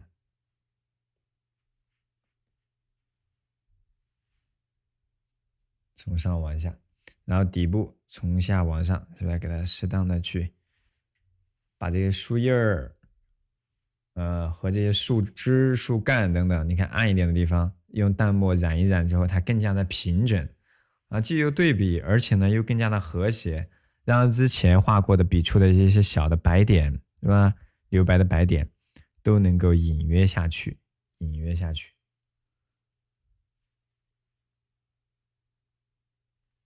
当然，尽量是在之前画的那个墨点干了的情况下再去染，否则它会晕散开，会把这些后面画的墨，就是这个淡墨加上去会把之前的墨给破开。啊，这样淡泡浓了是破墨的方式了啊。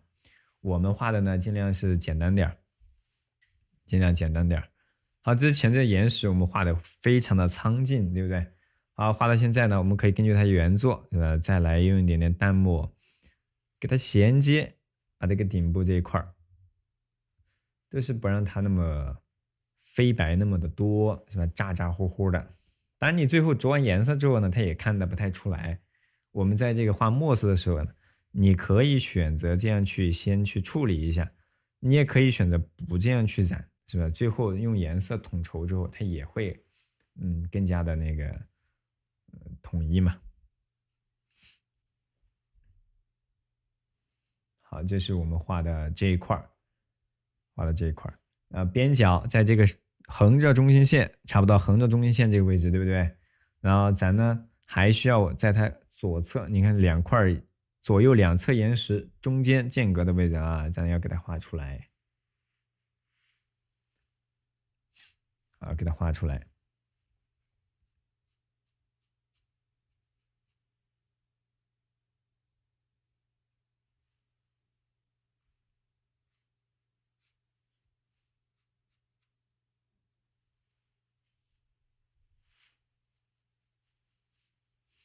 接下来我们呢就其他的先不画了，这次呢就先不画，等它上面这些地方干，然后我们来把这个小桥，对吧？这不是小桥了，是吊桥，吊桥给它画出来啊！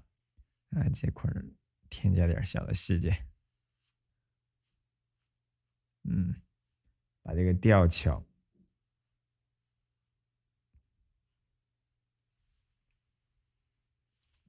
它是有一定的拱形的一个形态的哈，微微带点拱形，用淡墨用淡墨，我们画一根线就行，从这一侧到这一侧，是吧？到这个位置，好，拱形的一根弧线，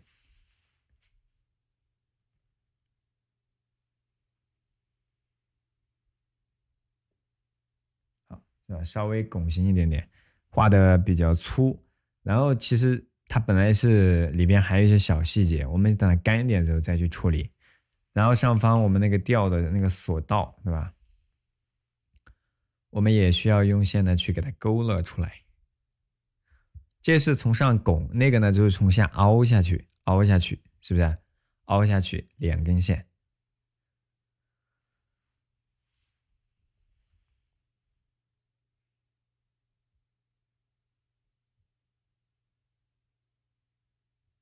好，然后把这个线给它加到这儿。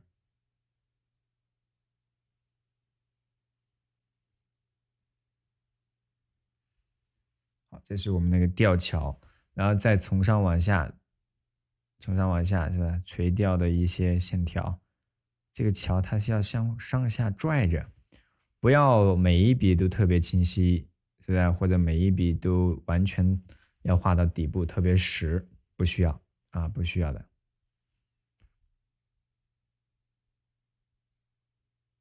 上方实一点，下面可以虚一些。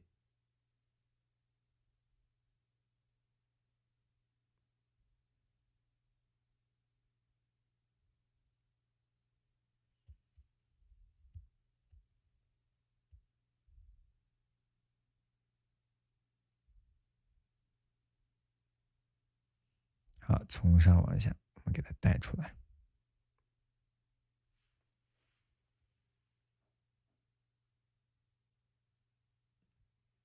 好，画到这儿之后，它这个桥的这个面是吧？桥面呢，我们还需要去给它添加一些小的什么细节，对不对？但我们不着急嘛，不着急啊，一点点的来进行就可以了。好，稍微退远啊，稍微退远一点，要等它干，所以呢不急不得。这是小桥，然后在这个桥的这个下方，在它的比如说这个桥中间吧，我们需要用一点淡墨把远山的这个轮廓呢暗示一下，是吧？把远山的这个轮廓暗示一下。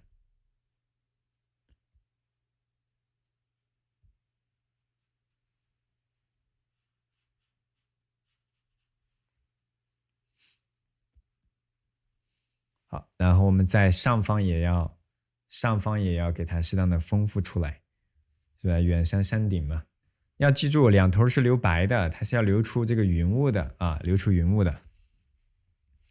这个斜坡这样对上来，是不是？跟左边基本上对齐平一个高度了，齐平的一个高度了。从上往下把它这个造型给它勾勒的更加的完整。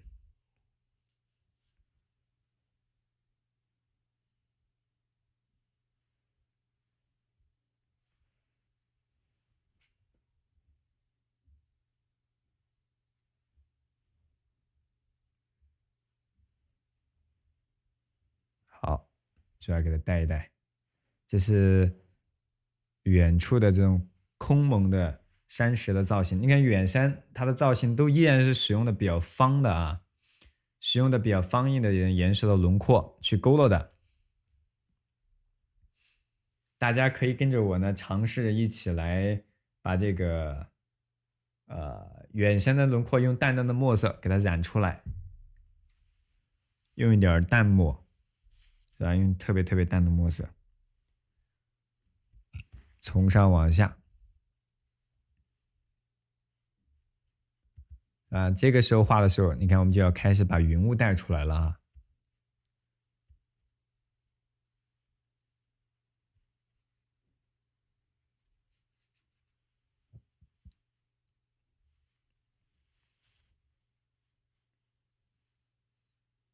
好，给它画到这里，然后边角从上往下，对吧？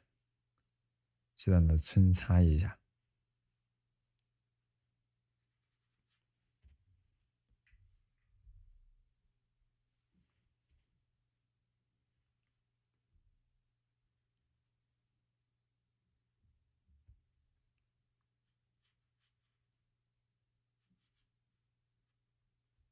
好，底部再衔接云雾，这一衔接，尤其是这山石和左右两边是吧？给它明显的区分开，就先用淡墨的方式去区分啊。好，所有的岩石都是把左右的关系区分出来，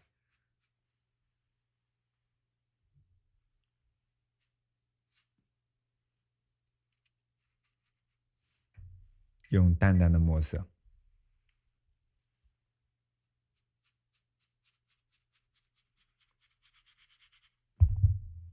淡淡的墨色，把这个岩石啊底部衔接出来，同时呢，把这种边缘不规则的、轻轻的云雾的形儿是吧，也带出来了。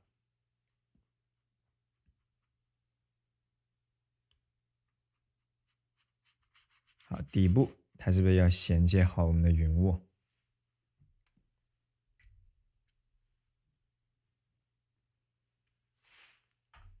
衔接好石头，把云雾的姿态是吧，给它带出来就够了，不需要你去刻画过多的细节。淡墨。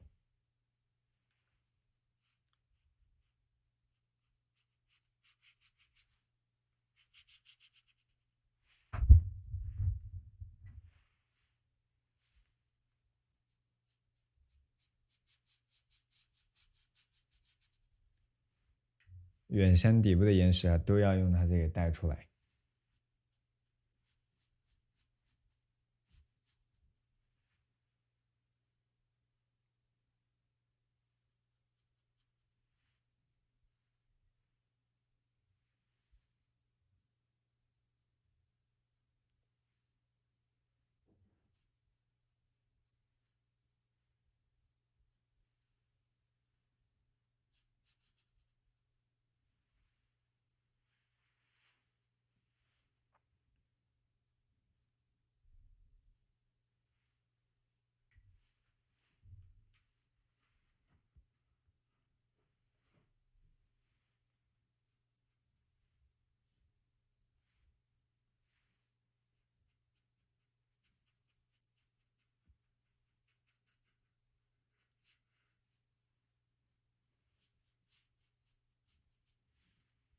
淡墨衔接好底部，是吧？衔接好岩石的底部。那么在最底部的地方，我们可以用淡墨相对重一点的淡墨呢，去给它衬托一下，是把这个岩石的层次感给它带出来，是吧？适当的有一定的这个层次，好吧？当然，云雾为了边缘呢看起来不那么碎，我们可以画的稍微整体一些。那我们衔接的其实挺整体的，目前。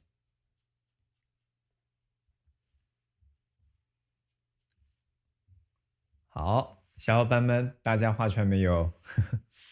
好，包括它这一侧的底部，我们都可以来点淡墨，是吧？给它统一统一。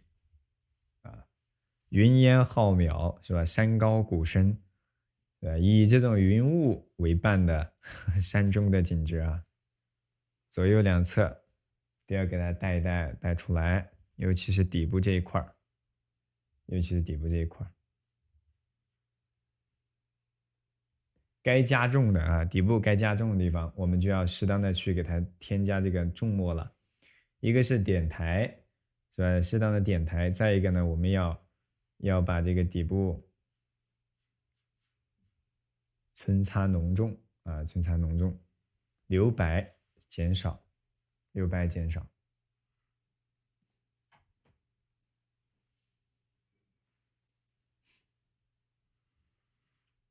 在这个岩石树叶的缝隙的地方，我们稍微的给它裹上一些浓重的墨色，这个画看起来才会完整，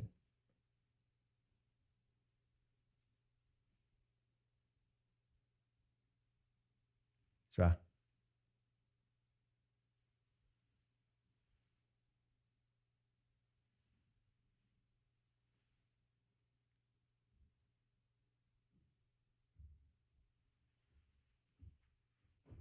好，给它加重了，加重了。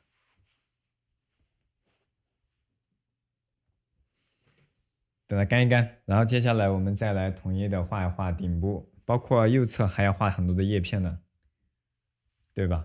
我们把右侧叶片也要给它丰富起来，包括顶部还有这个松树，让我们推进一点儿，推进一点儿啊，都可以看得到。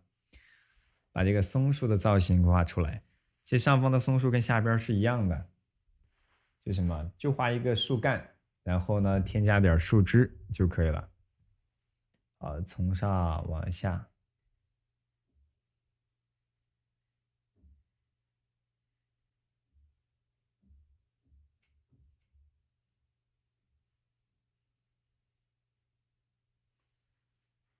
横向的呢加点树枝哈，左右之间它可以适当的，比如说树干和右侧的这个树啊，有一定的连叠都是可以的。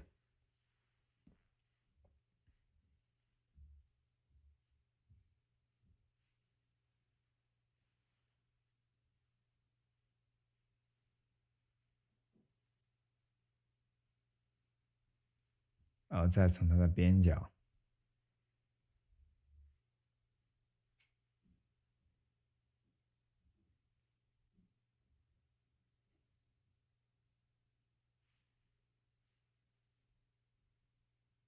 好，加到这儿就可以了。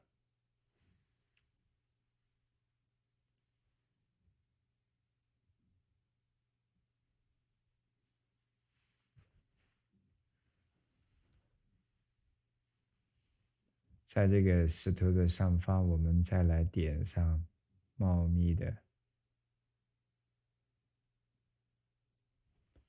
笔点。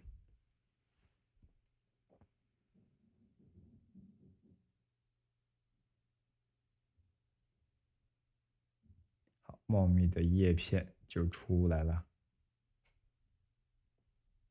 依然是不能散乱，要丰富一些啊，不能散乱，要丰富，把大概的树的一个姿态。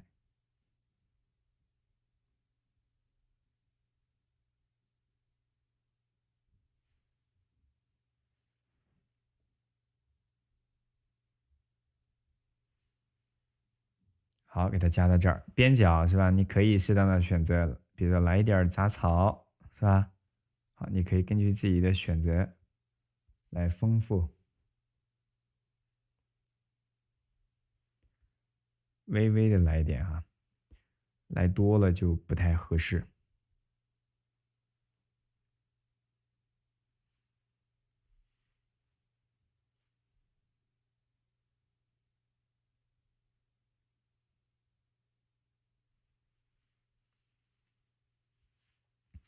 好了，在这个桥面上面是一种从中间可能是正对的竖着的这棍儿是吧？两边就要倾斜是吧？向左右两侧倾斜，加的呢不用特别的明显啊，不用加特别明显，若隐若现的有那么一点儿是吧就可以了。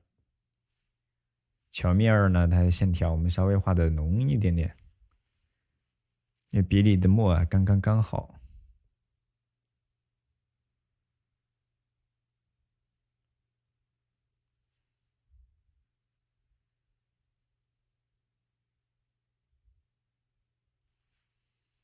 好，咱这块就画到这里啊，就画到这里。然后接下来在岩石的顶部边角的位置啊，我们可以点上一些胎点，丰富一下它的姿态。然后在丰富之余呢，也可以让它的叶片茂密一点点。处理这些小细节的时候，大家要当心，不能给它处理的显得散或者琐碎，是吧？这个呢就要耐心一点的去处理啊。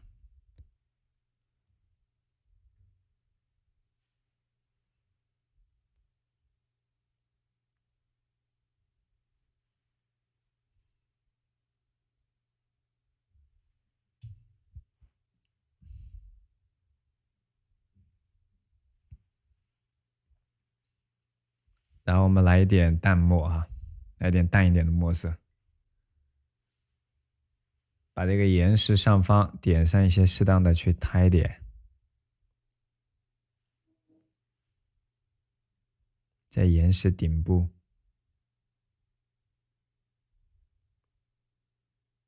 用这个芥子点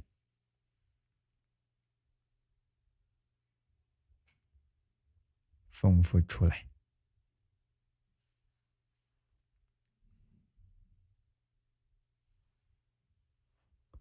这一侧也需要的哟。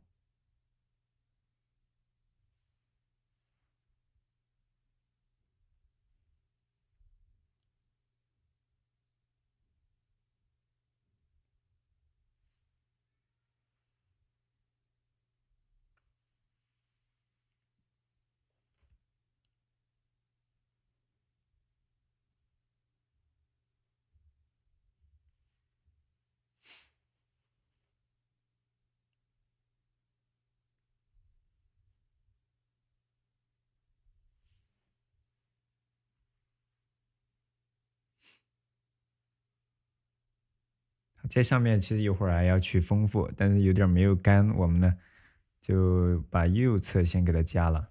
右侧先给它加了就行。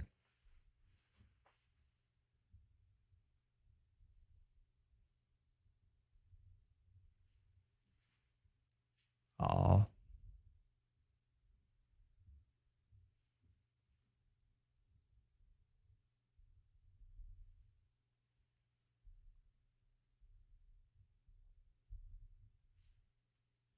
来，我们推远一点哈，推远一点点，大概的空间感是不是就出来了？大概空间感是不是就出来了？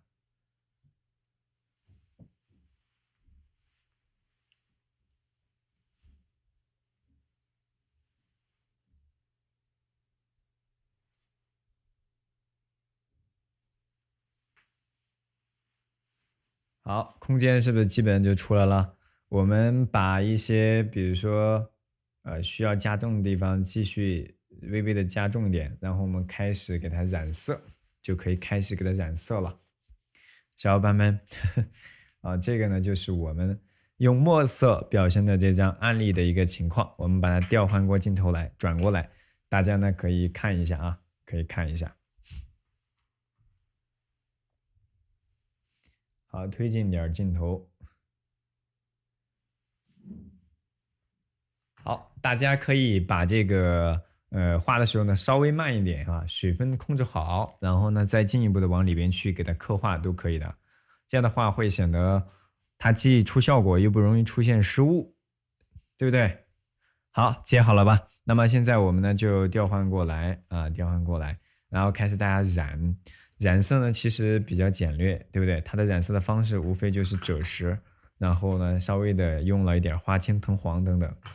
我们先用大面积染的这种赭石色来丰富咱们的画面，好吧？好，先用大面积的赭石。染色的时候换干净的羊毫，干净的羊毫啊，你用大号的也可以，用中号的也可以。好，然后我们来稍微的给它加水，一点一点的把这个膏体系里的颜料呢，给它溶解于水当中，咱们的这个水的颜料当中，然后稍微的调和调和啊，调和调和，从上往下，从上往下，再来。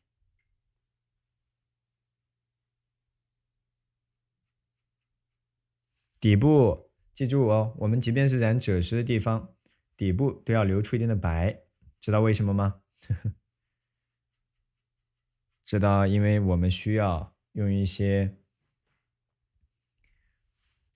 这个叫啥花青啊、藤黄啊，对，冷色跟它互补一下，不会是只用同一种颜色哈。冷暖互补嘛，这张画我们说有一种朝霞或晚霞的一种景象，是不是？因为作者在表现的时候把空间感拉得很强，光影、色彩的效果呢，他画得很突出，画得很突出。好，顶部我们也用这种赭石色，可以呢稍微的淡一点的赭石，从上往下。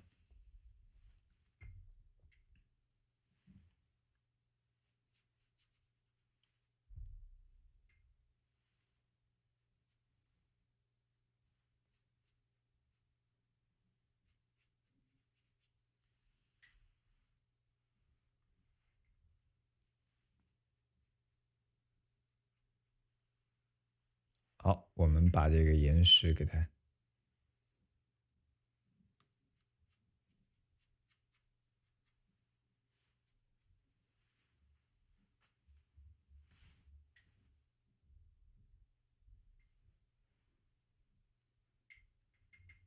从上面再往下走。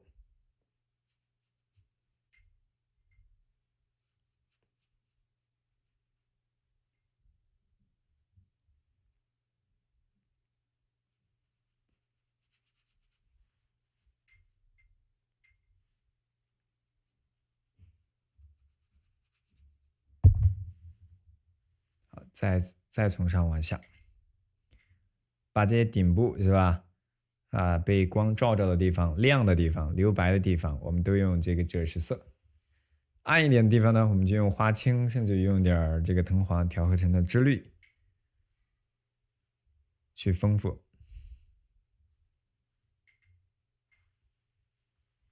好，从上往下。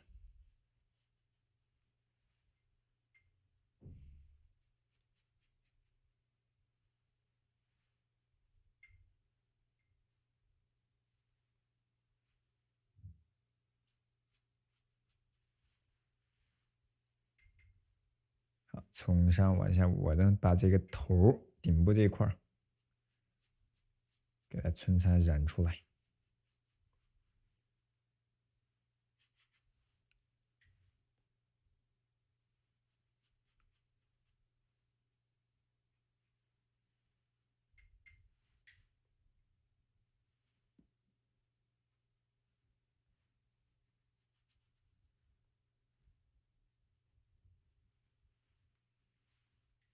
顶部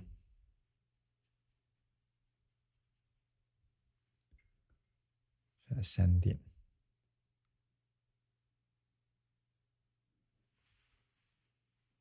其实有一点点光照的感觉是吧？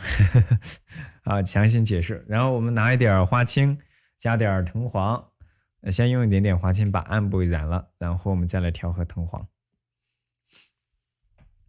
好，可以洗干净笔啊，洗干净，用我们的提斗是吧？用提斗笔，或者反正是羊毫或者尖毫笔来染。用狼毫去染这个纸的话，你想啊，那么硬的纸湿了之后特别的柔软，特别的脆弱。如果你那样去染的话，容易破坏画面。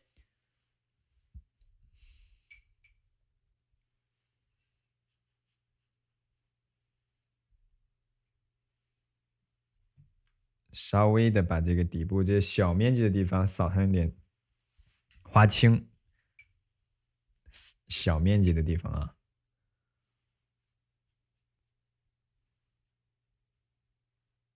当然尽量染的时候不要染超出去了，那水不能太大，你太大了肯定就它就容易阴出去啊，就容易阴出去了。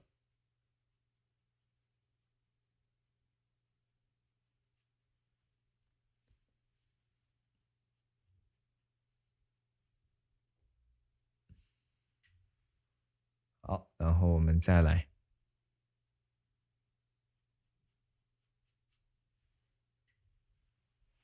再从底部走，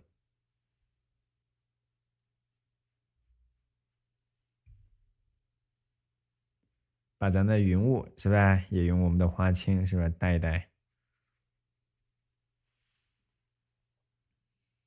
花青带一带，来一点点藤黄色，调和成之绿。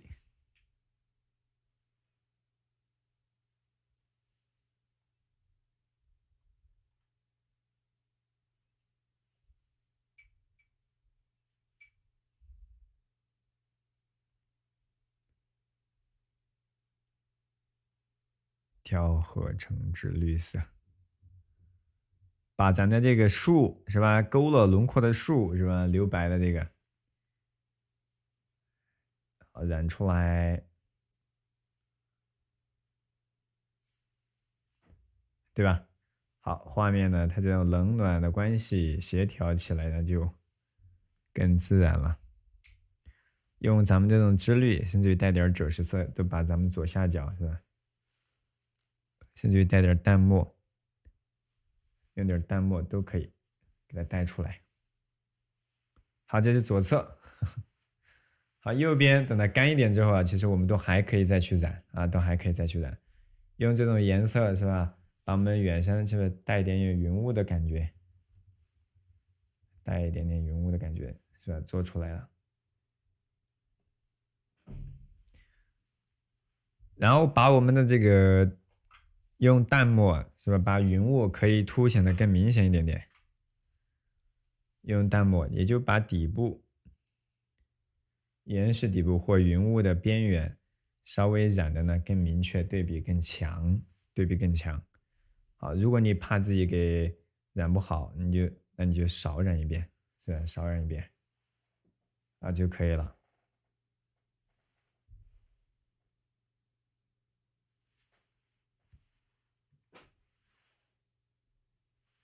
好嘞，这是我们就带大家画的这张案例啊。好，实不相瞒，就是之前呢哈，在绘制的时候呢忘了录制，我们呢再给大家重新的补录了一遍。啊，绘制的过程都是一样，都是一样的。当然，我想基本都讲解到了，基本都讲解到了，绘制的过程给大家展示了。好，大家可以看一下整体哈，翘拔而且呢幽深的空间，大家都可以看到。